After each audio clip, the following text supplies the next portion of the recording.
بسم اللہ الرحمن الرحیم۔ اللہ کے نام کے ساتھ شروع جو بڑا مہربان اور نہایت رحم فرمانے والا ہے۔ حضرت سیدنا ابن عمر رضی اللہ تعالیٰ عنہما بیان کرتے ہیں کہ میں نے خواب میں دیکھا، میرے ہاتھ میں ریشم کا ایک ٹکڑا ہے، جنت میں جس جگہ کی طرف اشارہ کرتا ہوں وہ مجھے اڑا کر لے جاتا ہے۔ جب سیدہ حفصہ رضی اللہ تعالیٰ عنہا نے نبی علیہ الصلاۃ والسلام کے سامنے یہ خواب بیان کیا تو آپ صلی اللہ علیہ وسلم نے فرمایا، اس خواب کی تعبیر یہ ہوئی کہ تمہارا بھائی عبداللہ نیک آدمی ہے۔ حضرت سیدنا ابن عمر رضی اللہ تعالیٰ عنہما بیان کرتے ہیں کہ حضور نبی اکرم صلی اللہ علیہ وسلم کی حیات مبارکہ میں جب کوئی آدمی خواب دیکھتا تو وہ آتا اور نبی علیہ الصلاۃ والسلام کے پاس آ کر وہ خواب بیان کرتا۔ میری بھی آرزو تھی کہ میں بھی کوئی خواب دیکھوں اور نبی علیہ الصلاۃ والسلام پر بیان کروں۔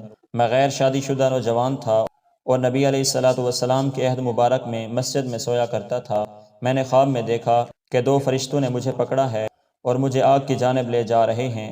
وہاں ایک منڈیر تھی جس طرح کنویں کی منڈیر ہوتی ہے، اور اس کے دو ستون تھے، اس میں کچھ لوگ تھے جنہیں میں پہچانتا تھا۔ میں نے یہ دیکھ کر کہنا شروع کر دیا، میں آگ سے اللہ تعالیٰ کی پناہ مانگتا ہوں، میں آگ سے اللہ تبارک و تعالیٰ کی پناہ مانگتا ہوں۔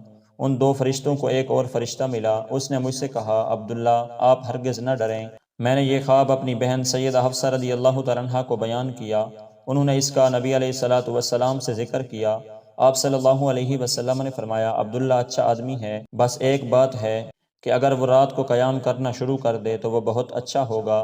سالم کہتے ہیں یہ تعبیر سننے کے بعد سیدنا عبداللہ رضی اللہ تعالیٰ عنہ رات کو کم ہی سویا کرتے تھے، یعنی رات کا زیادہ حصہ عبادت میں مصروف رہتے تھے۔